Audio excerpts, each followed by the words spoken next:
आज आपल्या सर्वांचे लाडके लोकनेते दिवा पाटील साहेबांचा स्मृती दिन, या स्मृती दिनाच्या निमित्तानं सामाजिक कार्याची समाजाला आवश्यकता सातत्यानं असते आणि ते सातत्य टिकवून आपल्या सर्वांना प्रभाग क्रमांक 65, 77 आणि 78 अशा तिन्ही प्रभागातील विद्यार्थ्यांचा गुणगौरव, ज्येष्ठ नागरिकांचा सन्मान, पावसाळा आला म्हटल्यानंतर छत्री दिली पाहिजे असं काय नाही, आणि ती मायेची ऊब जी आहे या निमित्तानं मिळत असते.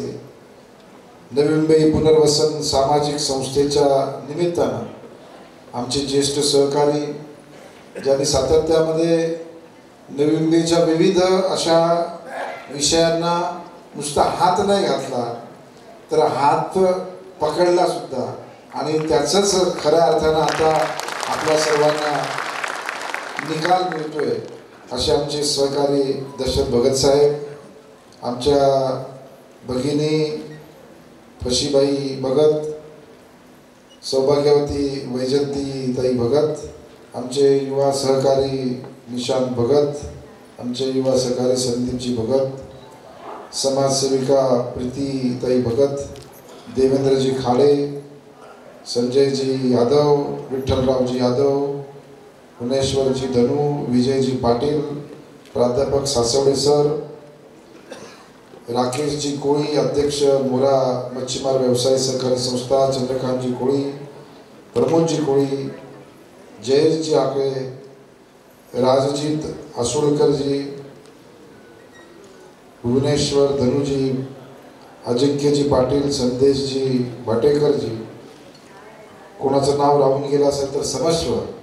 उपस्थित मंचकावरील सर्व मान्यवर, मोठ्या संख्येने उपस्थित असलेलं मी इथे बघतोय की तरुण पिढी आहे, जे आता 10वी म्हणजे साधारण 15-16 वर्षापासून तर मध्यम वयाची सर्व मान्यवर आणि ज्येष्ठ नागरिक, अशा सर्व गोष्टींचा मिलाप असलेला हा आजचा सभागृह.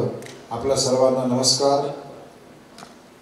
आताच माझे सहकारी आपल्या सर्वांचे लाडके दशरथजी यांनी ज्या गोष्टींचा उहापोह केला, हे त्यांच्या मनातली जी काही तळमळ आहे ती या निमित्तानं आपल्याला बघायला मिळाली. प्रथमतः या ठिकाणी दिवांनी ज्या पद्धतीने या एकंदरीत ठाणे, रायगड आणि काही मावशी तुमचं मुंबईचा भाग असेल अशा प्रकल्पग्रस्त भूमिपुत्रांना सातत्यानं त्यांचा सन्मान व्हावा, त्यांचे अधिकार मिळावे यासाठी प्रयत्न सातत्याने केले. दुर्दैव त्यांचं असं होतं की ते कधी सत्तेत बसले नाही, परंतु विरोधी पक्षात असून सुद्धा सत्ताधाऱ्यांना नमवून म्हणजे असा काहीतरी वेगळा विचित्र प्रकार करून नमवलं नाही, तर कायद्याच्या अधिकारानं नमवणारे हे आमचे दिवा यांना या ठिकाणी मी नतमस्तक होऊन सलाम करतो. आणि म्हणून लाल बावटा बाहेर निघाला. आज आपल्या सर्वांना प्रेरणा त्यांच्यापासून आहे. मगाशी त्यांनी सांगितलं की आज एक रॅली सुद्धा आज निघाली होती. आज हा कार्यक्रम होतोय.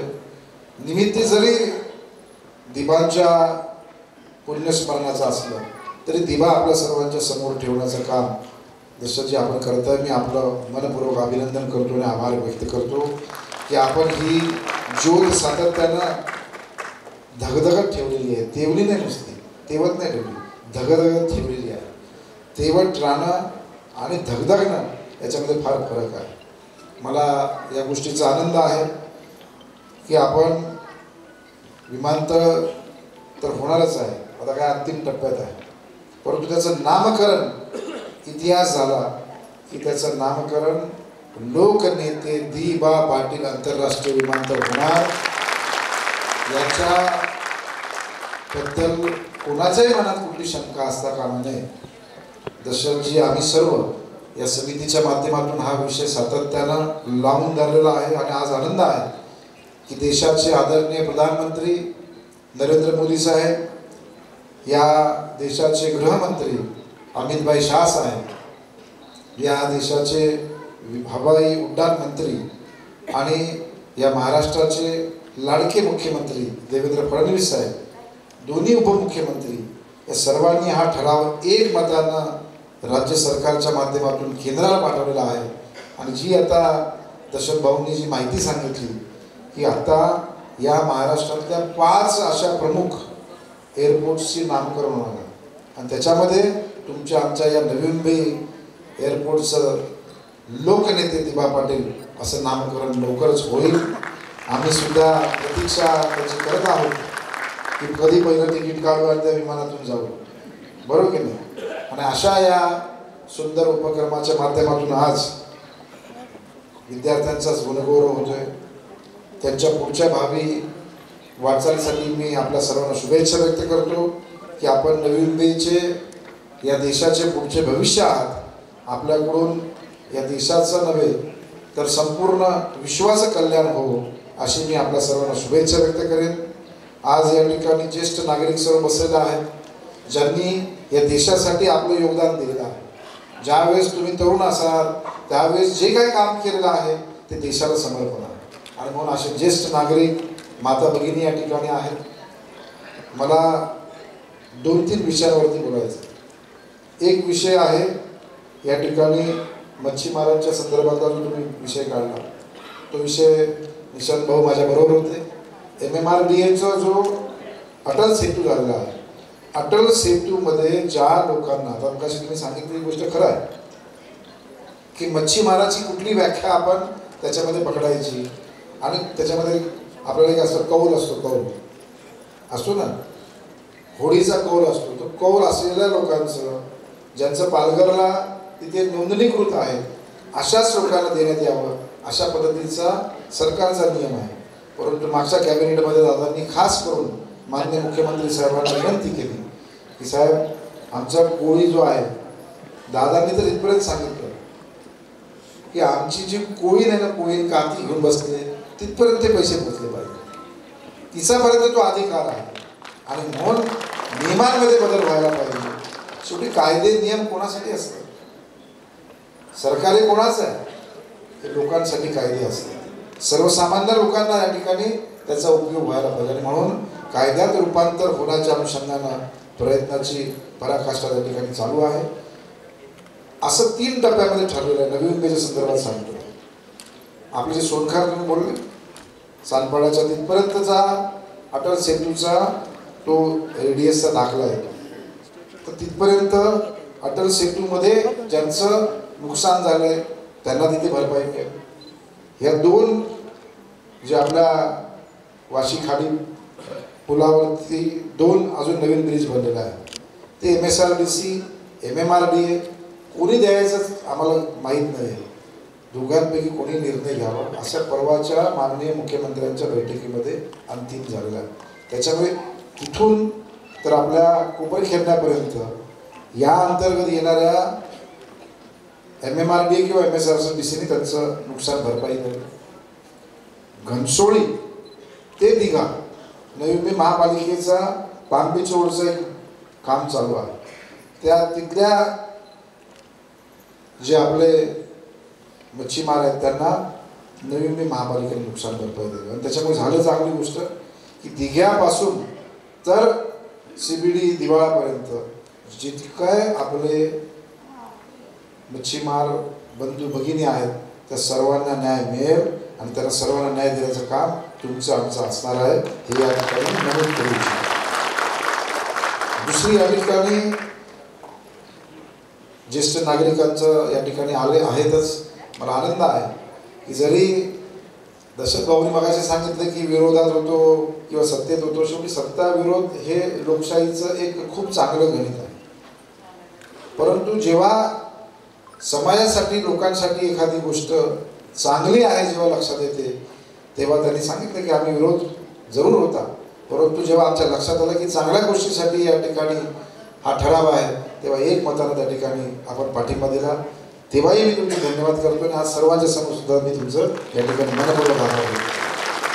शेवटी लोकांचं कल्याण व्हायला पाहिजे आणि म्हणून या ठिकाणी नवी मुंबई महानगरपालिकेच्या माध्यमातून ज्येष्ठांसाठी अनेक नवीन योजना आपण आणण्याचं या बजेटमध्ये घेतलेलं आहे आणि मला आनंद आहे की या वर्षाच्या बजेटमध्ये 80 कोटी रुपयाची तरतूद ज्येष्ठ नागरिकांसाठी या ठिकाणी आपण केलेली आहे, ज्याचा पाठपुरावा सातत्यानं दशरथ भाऊ असतील, आमचे सर्व नगरसेवक मंडळी असतील, यांनी सातत्याने केलेलं आहे की आणि मला सांगायला आनंद होतो की आपल्याकडे विरंगुळा केंद्र आहेत की नाही. ज्येष्ठ नागरिकांचा विरंगुळा केंद्र ही संकल्पना राबवणारी नवी मुंबई महापालिका ही देशातली पहिली महानगरपालिका आहे आणि ह्याचं जरी नेतृत्व गणेशजी नाईक साहेब करत असले तरी शेवटी आशीर्वाद आपल्या सर्व जनतेचे होते आणि म्हणून ते आम्ही करू शकलो, याचा आम्हाला नक्कीच अभिमान आहे. आणि म्हणून या ठिकाणी ज्येष्ठ नागरिकांना अजून काय करता येईल, त्यांच्या सुखामध्ये दुःखामध्ये कसं आम्हाला अजून सामील होता येईल, याचा प्रयत्न आमचा सर्वांचा भविष्यामध्ये असणार आहे. जसं आता दर्शन भाऊने सांगितलं की नवीन धोरण, रिडेव्हलपमेंट, शेवटी परिवर्तन हा सृष्टीचा नियम आहे. बदल आणि परिवर्तन, बदल हा चांगला किंवा वाईटाचा होतो, परंतु परिवर्तन हे सातत्यानं चांगल्याचंच होत असतं आणि म्हणून परिवर्तनातून पुनर्वसन अशा पद्धतीची संकल्पना. आणि मला आनंद आहे की या ठिकाणी तुम्ही जो विषय सांगितला निशांत भाऊ की सेल्फ रिडेव्हलपमेंट, ही खूप चांगली संकल्पना आहे. याच्यामध्ये जर आपण सर्वांनी विचार केला, स्वतःचीच जागा स्वतःच त्या ठिकाणी त्याचं पुनर्वसन करायचं, जो काही एक्स्ट्रा पैसा होईल तो आपल्याच लोकांसाठी असेल, वाढीव त्या ठिकाणी भरीव दुसरी लोकसंख्या येणार नाही, मग चिट्ट्या पाडायची गरज नाही, मग याला कुठे फ्लॅट गेला त्याला कुठे फ्लॅट गेला याची आवश्यकता नाही. आणि खरोखर लोकसंख्या नियंत्रणात आली ना तर सर्व नियंत्रणात येईल.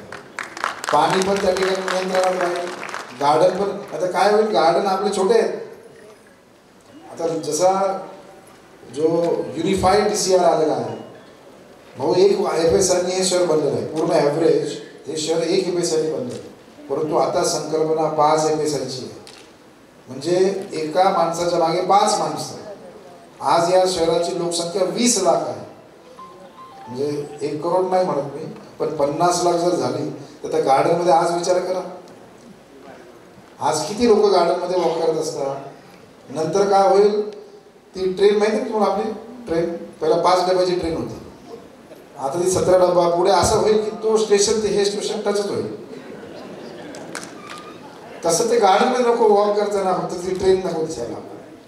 आणि म्हणून हे करताना जे आपण अभिप्रेत आहेत आणि ती गरज आहे, काळाची गरज आहे की जर एवढी लोकसंख्या झाली, लोक मुंबईमधून नवी मुंबईत आले तरी शांतता पाहिजे.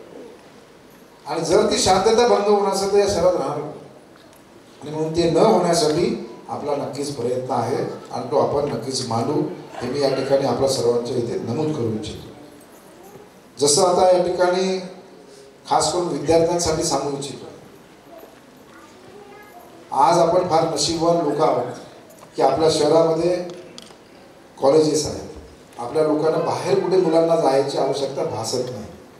आता आपण काय केलेलं आहे, आर्टिफिशियल इंटेलिजन्स AIच्या माध्यमातून आपण 7 वेगवेगळे कॉलेजेसना सिलेबस या ठिकाणी आलेला आहे.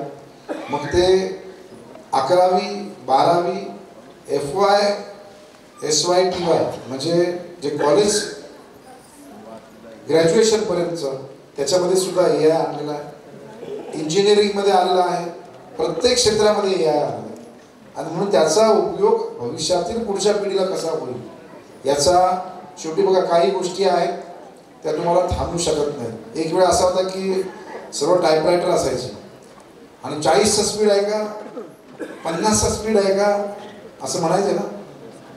नंतर इलेक्ट्रॉनिक टाईपरायटर आलं तर काय संपून गेलं सर्व, पण थांबलं का ते नाही, ते चालत राहिलं.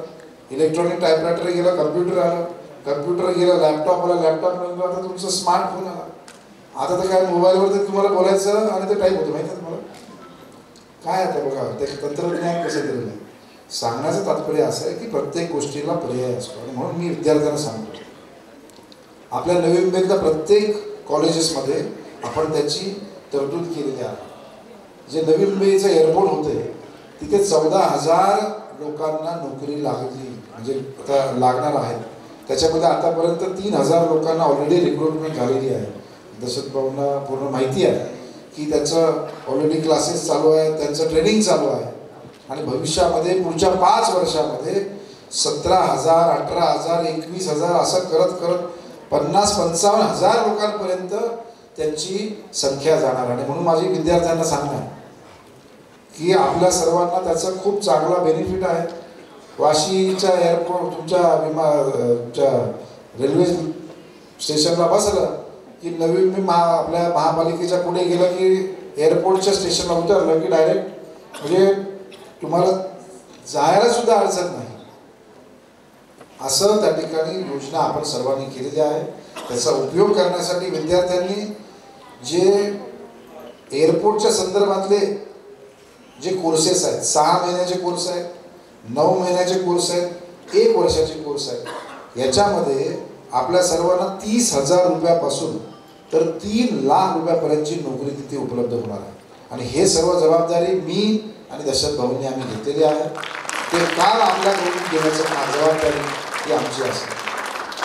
तसंच डेटा सेंटर हा एक नवीन कॉन्सेप्ट. आपले सर्व जे मोबाईल चालत आहेत, हे मोबाईल तुमचा व्हॉट्सॲप आलेला असतो, तुमचं फेसबुक असतं, तुमचं ट्विटर असतं, तुमचा इंस्टाग्राम असतो.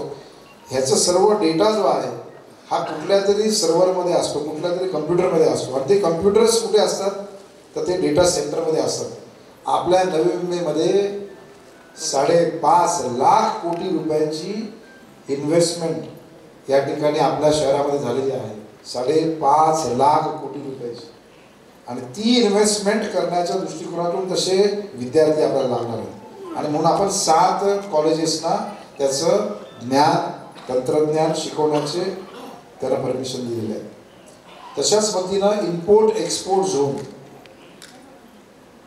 जसं एअरपोर्ट येते त्याच्या बाजूला परदेशातून माल आयात करणं आणि आपल्या देशातून माल त्या ठिकाणी निर्यात करणं, आयात आणि निर्यात, इम्पोर्ट आणि एक्सपोर्ट हे दोन्ही गोष्टी करण्याचं खूप मोठं विभाग या ठिकाणी निर्माण होणार. त्याच्यासाठी विद्यार्थ्यांना मला सांगणं आहे, लॉजिस्टिक म्हणजे इंजिनिअरिंग डॉक्टर हे तर होतात, परंतु लॉजिस्टिकच्या संदर्भातलं जर मॅनेजमेंट तुम्ही केलं तर आज 1 लाख, 1.5 लाख, 2 लाख, 2.5 लाखापर्यंतच्या नोकऱ्या तुम्हाला उपलब्ध आहेत.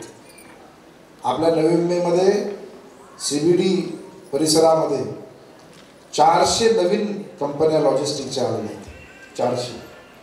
त्या कंपन्यांना असे तरुण मुली त्या ठिकाणी शिकलेले लागतात. माझी आपल्या पालकांच्या माध्यमातून विद्यार्थ्यांना विनंती आहे की आपल्या शहरामध्ये विद्यार्थ्यांना कॉलेज आहे, तिथेच नोकरी मिळणार. तुम्हाला बँगलोरला जायचं नाही, तुम्हाला नोएडाला जायचं नाही, आपल्या शहरामध्ये नोकरी मिळणार. आणि म्हणून ह्या गोष्टीचा उपयोग आणि लाभ आपल्या लोकांनी घेतला पाहिजे अशी माझी आपल्या सर्वांच्या वतीनं सूचना आहे. दुसरं या ठिकाणी आपल्या सर्वांना चांगली उपलब्धता होणार आहे. MPSC आणि UPSCचे खूप चांगलं धोरण आता या ठिकाणी आलं. माझी आपल्या सर्वांना विनंती आहे की आपल्याच शहरातला एखादा IPS IAS व्हायला पाहिजे, IRS व्हायला पाहिजे, तलाठी, तहसीलदार, प्रांत, कलेक्टर, आयुक्त, पोलीस आयुक्त, या सर्व गोष्टींना प्रेरणा देणारं भाग आपल्याकडे. आणि म्हणून या वर्षापासून नवी मुंबई महापालिका UPSC आणि MPSCचं आपण क्लासेस सुरू करतोय, ज्याचा आपल्या सर्व विद्यार्थ्यांना उपयोग होईल. प्रत्येक नोडमध्ये दिघा, ऐरोली, घनसोळी, कोपरखैरना, वाशी, सानपाडा, नेरूळ, फेज 1, फेज 2 आणि CBD अशा प्रत्येक नोडमध्ये याचे क्लासेस होणार आहेत. आणि ते पण फुकट, मोफतमध्ये. आपलं धोरण असं आहे की साधारण 100 लोकांचं जर त्या ठिकाणी इंटेक असेल तर त्या 100 लोकांमध्ये 50 विद्यार्थी हे नवी मुंबईचे स्थानिक लोक असतात. मग तो स्थानिकाच्या व्याख्येमध्ये भूमिपुत्र तर आहेच, परंतु त्याच्या व्यतिरिक्त इथला कुठलाही समाजाचा धर्माचा जो व्यक्ती जो आता नवी मुंबईतच राहतोय तो सुद्धा इथला आता स्थानिक झालेला आहे. आणि म्हणून ती व्याख्या पाहता आपल्या विद्यार्थ्यांना आणि साधारण एका विद्यार्थ्याच्या मागे एका वर्षाला 50 लाख रुपयाचा खर्च येणार आहे. आणि तो पूर्ण खर्च नवी मुंबई महापालिका मोफतमध्ये करणार आहे. निश्चितपणे आपल्या सर्वांना त्याचा उपयोग होईल. आपल्या शहरातून चांगले भविष्यातील IAS IPS घडले तर आपल्या देशाचं तर नाव उज्ज्वल होईलच, परंतु त्याला अभिमान असेल की ते आपल्या नवी मुंबईचे असतील. अशा पद्धतीनं पुढच्या भविष्यामध्ये आपली वाटचाल असणार आहे. मला आनंद या गोष्टीचा आहे की दशरथ भाऊ तुमच्यावरती प्रेम करणारी सर्व मंडळी आहेत. एकदा जोरदार टाळ्यांनी दशरथ भाऊंचे धन्यवाद केले आपण की आमचे हे ज्येष्ठ सहकारी असाच मजबूत धगधगतं असं नेतृत्व हे आपल्या सर्वांच्या आशीर्वादानं असंच पुढे चालत राहील आणि भविष्यामध्ये हे नेतृत्व पुन्हा नवी मुंबई महापालिका असं करत करत अजून पुढे जावं अशी या ठिकाणी त्यांना शुभेच्छा व्यक्त करतो. आणि दिबा पाटील साहेबांच्या या आजच्या स्मृती दिनानिमित्तानं आपण सर्व उपस्थित झाल्याबद्दल आपल्या सर्वांचा आभार, धन्यवाद. जय हिंद, जय महाराष्ट्र. लेटेस्ट अपडेट्स और ताजा तरीन खबरों के लिए TV1 इंडिया लाइव को सब्सक्राइब कीजिए और नोटिफिकेशन पाने के लिए बेल आइकॉन को दबाना मत भूलिए.